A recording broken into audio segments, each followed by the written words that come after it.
Menurut kalkulasi Bapak, moratorium ini kira-kira 6 bulan, 1 tahun, 2 tahun, apa habis pemilu, kalkulasi politik Bapak, kapan bisa dibuka nih moratorium? Ini kan memang tidak sederhana. Oleh karena itu kita kan juga mengaca juga terhadap didukung oleh anggaran. Anggaran kita sekarang ini kan sangat-sangat terbatas. Dan perlu juga diperhatikan masalah skala prioritas. Makanya moratorium itu bukan pada masa kami, masa saya sebagai anggota DPR dalam menetapkan ini, tetapi teman-teman kami terdahulu yang menyepakati antara pemerintah bersama DPR ada kebijakan untuk melakukan moratorium itu. Berarti bisik-bisik di Komisi 2 sama pemerintah belum ada? Belum ada ini, Bang. Kayak kita buka moratorium habis pemilu belum ada ya? Kita paham lah, kan banyak obsesi yang dilakukan oleh Pak Jokowi sebagai presiden, masalah infrastruktur, masalah IKN, dan jadi bagaimanapun tentu membebani anggaran terhadap apa yang beliau lakukan. Berarti saya sebagai masyarakat Tabaksel yang berobsesi memiliki Provinsi Sumatera Tenggara, tampaknya jangan kecewa. Pokoknya menurut saya kita harus optimis. Makanya menurut saya Pemda kabupaten kota di berbagai tetangganya itu lakukanlah kesepakatan. Tapi masih gelap ininya Pak, moratoriumnya. Ya nggak ada persoalan. Jadi seperti yang saya katakan tadi, silakan persiapkan. Nanti jangan setelah dibuka lalu kita baru mulai. Padahal tempat-tempat lain sudah siap. Tinggal ketok palunya aja di DPR bersama pemerintah.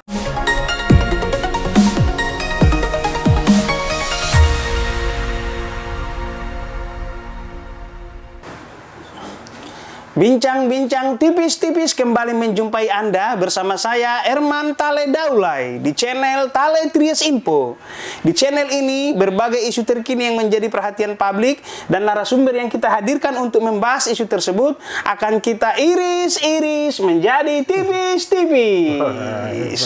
Pada tayangan kali ini kita menampilkan bintang tamu Abang Anda, Bapak Guspardi Gaus, anggota Komisi 2 DPR RI dari fraksi PAN Dapil Sumbar 2.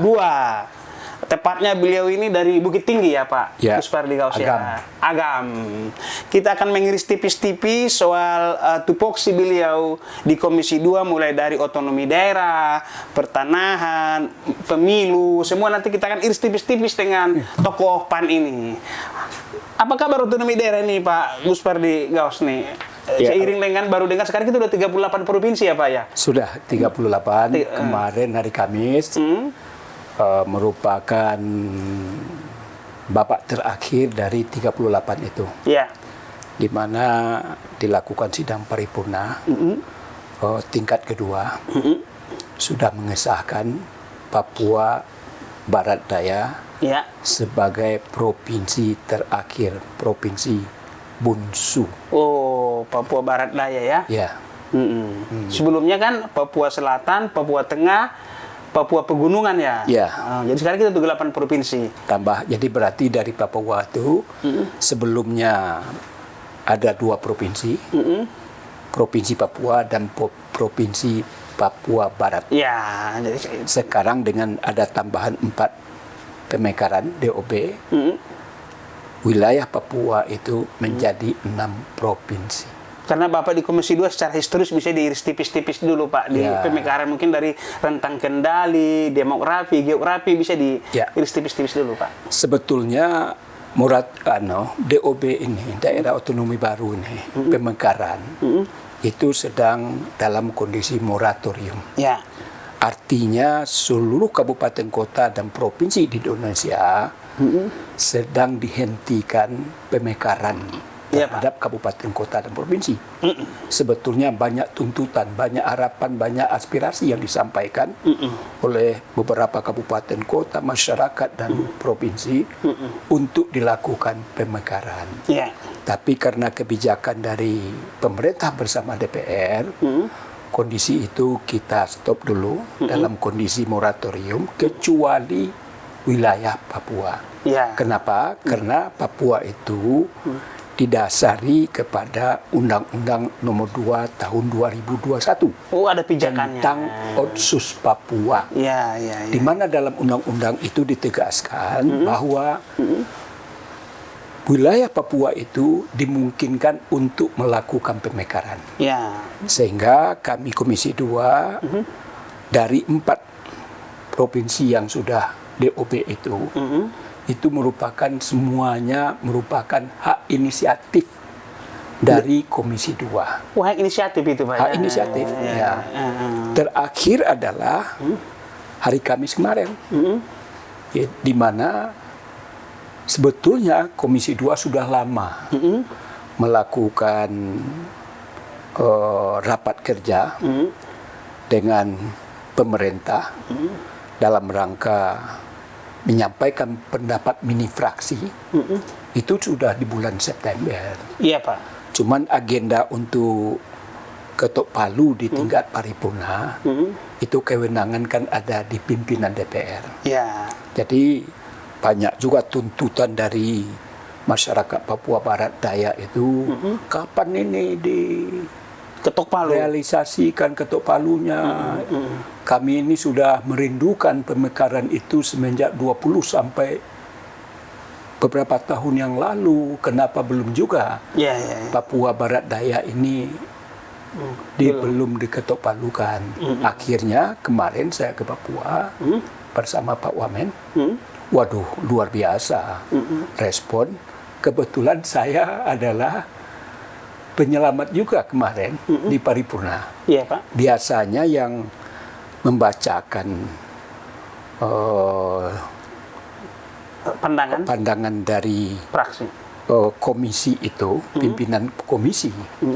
Tapi kebetulan ketika itu pimpinan komisi sedang tidak berada di ruangan paripurna, lalu saya diminta oleh Ibu Puan, saya nggak tahu juga, berdasarkan kesepakatan mungkin koordinasi dengan ketua komisi, lalu pimpinan melakukan juga musyawarah, akhirnya saya yang dipilih dan ditunjuk untuk menyampaikan apa yang sebetulnya itu adalah merupakan kewenangan dari ketua komisi 2 untuk melaporkan prosesi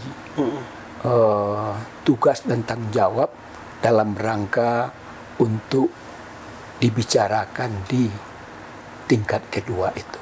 Siap. Dari Bapak kan berarti udah berkunjung ke sana ya, Pak? Oh, udah beberapa kali. Kesiapannya gimana Bapak lihat ininya? Kan pasti ada pengamatan Bapak di sana. Ya, jadi sebetulnya karena ini sudah merupakan kerinduan yang sudah lama dinantikan. Semenjak 20 tahun yang lalu. Oh iya. Itu mereka sangat-sangat siap.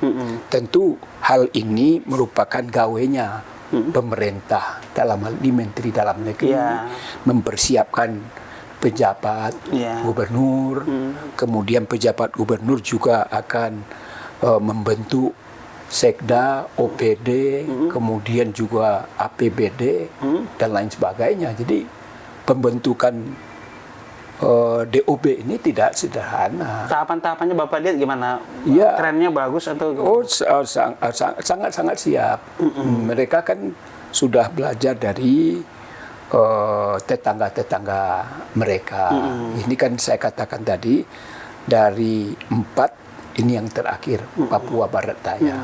Tentu semuanya itu kami kan tugas fungsi wewenangannya kan di bidang mengawasi masalah anggaran, membuat undang-undang, sedangkan eksekutornya tentu berada di pemerintah, dalam hal ini Menteri Dalam Negeri. Dari yang utama sekali kan itu kan Pak, pelayanan publik lah. Iya. Itu yang utama. Jadi tujuan daripada pemekaran adalah bagaimana pelayanan publik itu makin dekat. Iya, rentang kendali. Kemudian pertumbuhan, kesehatan, kesejahteraan, infrastruktur. Itulah maksud dan tujuan kenapa di wilayah Papua itu dilakukan pemekaran. Karena kita merasakan, mereka merasakan antara provinsi di wilayah Papua dengan provinsi-provinsi saudara-saudaranya, mereka merasa jauh tertinggal. Nah, dengan adanya DOB ini, itu adalah bagian dari strategi pemerintah bersama DPR untuk melakukan percepatan agar mudah-mudahan kesetaraan masyarakat Papua dengan saudara-saudaranya yang lain, baik dari segi pendidikannya, SDM, kesejahteraannya, kesehatannya, pertumbuhan ekonominya, infrastrukturnya. Dengan adanya tadinya hanya 2 provinsi, sedangkan wilayahnya sangat luas, infrastrukturnya yang tidak memadai, kemudian geografisnya juga yang sangat menantang, pegunungan. Jadi memang menurut emat saya, kebijakan yang dilakukan oleh pemerintah bersama DPR ini adalah sebuah keniscayaan. Ya, bagaimana Bapak menjawab kritik bila selama ini para pengamat, peneliti otonomi daerah di daerah lain, sebelum pemekaran mereka bilang ini ada potensi, begitu dimekarkan antara harapan dan kenyataan tidak sesuai gitu loh, malah bukannya tambah maju malah jadi beban, APBD habis untuk belanja rutin kan gitu. Ada kan beberapa daerah seperti itu. Gimana Bapak menjawab itu, Bang? Jadi memang ada tugas dan tanggung jawab pemerintah pusat untuk melakukan evaluasi. Jadi sampai detik ini memang belum ada kecenderungan kepada sebagaimana yang disebutkan tadi. Jadi artinya pemekaran-pemekaran yang dilakukan tadi adalah dalam rangka sebagaimana yang disebutkan tadi. Tidak hanya di Papua, wilayah Papua, seluruh kabupaten kota.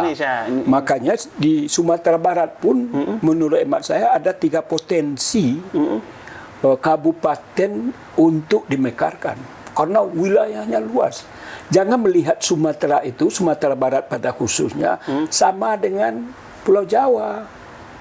Ini di Sumatera Utara pun juga Pulau Nias mau dijadikan provinsi, cuman karena kita sekarang ini dalam kondisi moratorium, oleh karena itu tentu kita berharap kepada masyarakat untuk bersabar, untuk menyikapi kebijakan yang diambil oleh pemerintah bersama DPR terhadap moratorium bagi seluruh kabupaten kota provinsi di Indonesia kecuali Papua, karena memang daerah otsus Papua berdasarkan Undang-Undang Nomor 2 tahun 2021 itu. Saya ambil contoh kampung saya dulu, Pak. Saya dari Tapon di bagian selatan. Kalau Bapak mungkin tahulah Mendiring Natal ini, Kota Nopan ini, sama Rao perbatasan ini ataupun Natal sana, itu 18 jam loh Pak ke pusat kota Sumatera Utara itu. Betapa jauh kan? Medan. Itu kami juga pengen dimekarkan juga itu, Tabaksel itu jadi Sumatera Tenggara, katakanlah demikian gitu. Kapan moratorium dibuka Pak? Jadi begini, masyarakat tetap aja melakukan langkah-langkah. Oh tetap aja, jangan berhenti. Jangan berhenti. Jadi artinya apa? Pemekaran itu tentu merupakan aspirasi. Jadi bukan ujuk-ujuk lalu dilakukan pemekaran. Jadi ada mekanismenya, dimusyawarahkan, di grassroots, kemudian dibicarakan di tingkat kabupaten kota, kemudian baru provinsi, lalu disampaikan ke DPR, lalu DPR bersama pemerintah membicarakan layak atau tidak layak dan lain sebagainya. Sebab bagaimanapun pemekaran ini tentu akan berdampak kepada masalah anggaran. Saran Bapak berarti meski dalam kondisi moratorium, tetapi masyarakat, tim pemekaran terus bekerja aja. Ya, makanya di Sumatera Barat khususnya Agam itu Pemdanya bersama DPRD melakukan kerja-kerja dalam rangka mempersiapkan. Jadi begitu nanti moratorium dibuka udah siap. Waduh. Ini kan ada listnya juga. Jadi kalau terlambat mengusulkan, tentu berdasarkan skala prioritas, siapa yang sudah lama mengusulkan dan lain sebagainya. Oleh karena itu, walaupun kebijakan ini di tingkat pemerintah pusat bersama DPR dalam keadaan moratorium, tentu kalau memang aspirasi masyarakat dengan catatan sebagaimana saya katakan tadi, tujuannya adalah mendekatkan pelayanan, kemudian wilayahnya memang sangat luas seperti dikatakan tadi 18 jam. Apalagi misalkan infrastruktur jalannya berlubang-lubang yang tidak seperti di Pulau Jawa, ya kenapa tidak, ini juga harus ditindaklanjuti oleh pemerintah. Dan ini pernah saya katakan kepada Menteri Dalam Negeri, harusnya kita harus arif dan bijak dalam menyikapi moratorium itu. Jangan sapu jagat, tidak boleh. Mana ruang yang diberikan yang sebetulnya merupakan harapan dan tuntutan karena berbagai kondisi yang itu pernah saya sampaikan. Jangan pukul rata ya. Jangan pukul rata. Tapi sekarang ini kan nggak ada tendensinya itu karena masalah politis, supaya ada jabatan gubernur di situ atau jabatan DPRD, bupati, wali kota, DPRD dan lain sebagainya. Itu kan hanya dampak dari sebuah kebijakan. Harusnya adalah dasar daripada pemekaran itu didasari oleh memang dalam rangka karena wilayahnya terlalu luas, dalam rangka mendekatkan pelayanan kepada masyarakat, dan juga syarat-syaratnya itu kan juga banyak. Itu karena ada contoh, Pak Gus Pardi, kenapa orang agak enggan, karena ada beberapa daerah yang dimekarkan itu tidak seperti yang kita harapkan kan gitu, ya kan? Jadi pemerintah pusat berhak untuk melakukan evaluasi. Jadi kalau seandainya tidak sesuai dengan harapan dan keinginan, tentu bisa-bisa saja daerah yang sudah dimekarkan dievaluasi oleh pemerintah pusat dan DPR, bisa-bisa dilakukan penggabungan lagi. Konstituen Bapak udah ada yang mulai teriak belum soal pemekaran ini? Iya, saya sebagai narasumber ikut juga dalam memberikan presentasi. Iya, karena konstituen Bapak juga sah dong. Iya, dia sampaikan. Ke dewannya dia. Iya, saya akan sampaikan contoh di Sumbar itu yang sudah jalan itu sampai ke tingkat ketok palu di DPRD Sumbar adalah pesisir selatan. Dan sekarang ini di Kabupaten Agam, kampung saya, itu sudah ada tim yang konsultannya dari Universitas Andalas melakukan persiapan-persiapan, kajian-kajian, dan itu sudah berada di tingkat pemerintah kabupaten. Mudah-mudahan proses ini dilaksanakan sesuai dengan mekanisme. Kalau seandainya nanti ada ruang untuk membuka lagi terhadap moratorium yang ditetapkan dibuka, ini tinggal melakukan verifikasi, melakukan hal-hal yang mana yang pas, mana yang tidak, mana yang prioritas. Tentu harus dilakukan kajian-kajian mendalam terhadap apa yang akan menjadi tugas dan wewenang dalam rangka pemekaran yang dituntut oleh banyak masyarakat dari kabupaten, kota, dan provinsi itu. Menurut kalkulasi Bapak, moratorium ini kira-kira 6 bulan, 1 tahun, 2 tahun, apa habis pemilu, kalkulasi politik Bapak, kapan sudah dibuka moratorium? Ini kan memang tidak sederhana. Oleh karena itu kita kan juga mengaca juga terhadap didukung oleh anggaran. Anggaran kita sekarang ini kan sangat-sangat terbatas. Dan perlu juga diperhatikan masalah skala prioritas. Makanya moratorium itu bukan pada masa kami, masa saya sebagai anggota DPR dalam menetapkan ini, tetapi teman-teman kami terdahulu yang menyepakati antara pemerintah bersama DPR ada kebijakan untuk melakukan moratorium itu. Berarti bisik-bisik di Komisi 2 sama pemerintah belum ada? Belum ada ini, bahwa kayak kita buka moratorium habis pemilu belum ada ya? Kita paham lah kan banyak obsesi yang dilakukan oleh Pak Jokowi sebagai presiden, masalah infrastruktur, masalah IKN, dan jadi bagaimanapun tentu membebani anggaran terhadap apa yang beliau lakukan. Berarti saya sebagai masyarakat Tabaksel yang berobsesi memiliki Provinsi Sumatera Tenggara, tampaknya jangan kecewa. Pokoknya menurut saya kita harus optimis. Makanya menurut saya Pemda kabupaten kota di berbagai tetangganya itu lakukanlah kesepakatan. Tapi masih gelap ininya Pak moratoriumnya. Ya nggak ada persoalan. Jadi seperti yang saya katakan tadi, silakan persiapkan. Nanti jangan setelah dibuka Oh, lalu kita baru mulai, padahal tempat-tempat lain sudah siap. Tinggal ketok palunya aja di DPR bersama pemerintah di tingkat pusat. Nah itu, jangan terlambat dalam menyikapi walaupun dalam kondisi moratorium itu. Berarti bisik-bisik belum kelihatannya sebelum pemilu ini juga belum. Oh belum lah, iyalah. Berapa anggaran pemilu kan juga besar. Kemudian ada kebijakan dari pemerintah dengan DPR dengan disahkannya undang-undang IKN. Tentu itu juga akan membebani anggaran APBN. So, oke Pak, saya beralih sedikit dulu. Masih tentang Komisi 2 ini Pak, masalah pertanahan dulu Pak. Ini juga dikeluhkan banyak orang ini Pak. Adanya mafia tanah, penyerobotan lahan. Itu gimana menurut Bapak ini? Saya sangat sering berkomentar tentang hal ini dari berbagai media. Dan juga sangat sering diminta oleh El Sinta untuk melakukan dialog interaktif dengan asosiasi atau perkumpulan korban mafia tanah.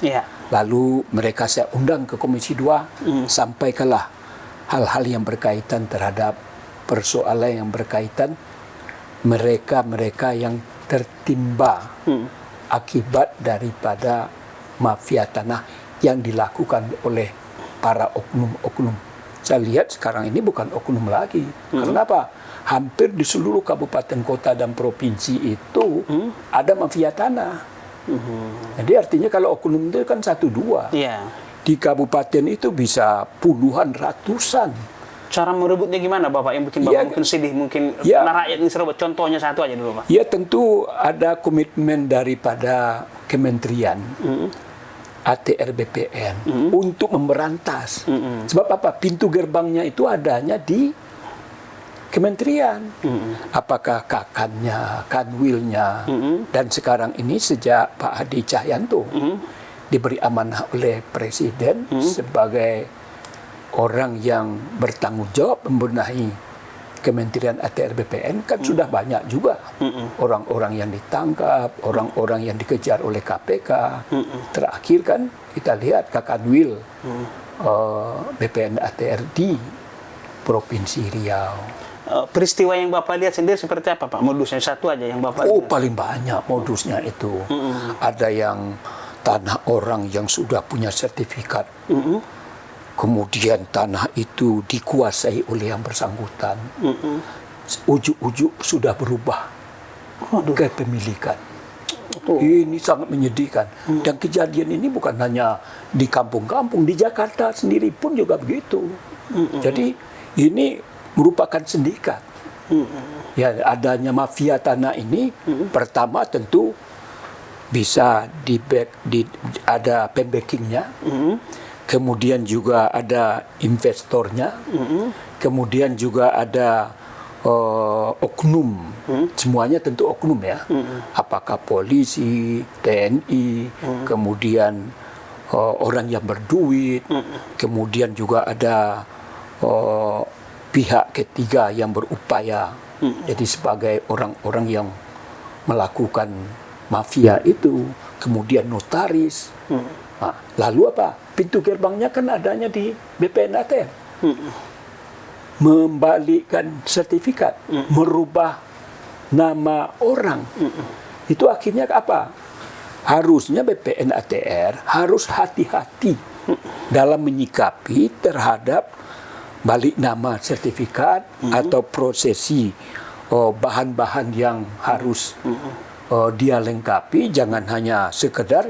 Makanya ada indikasi adanya mafia ini, oknum di dalam BPN ATR itu pasti ada orang di dalamnya. Oleh karena itu saya selalu sampaikan kepada Kementerian ATR BPN untuk melakukan bersih-bersih.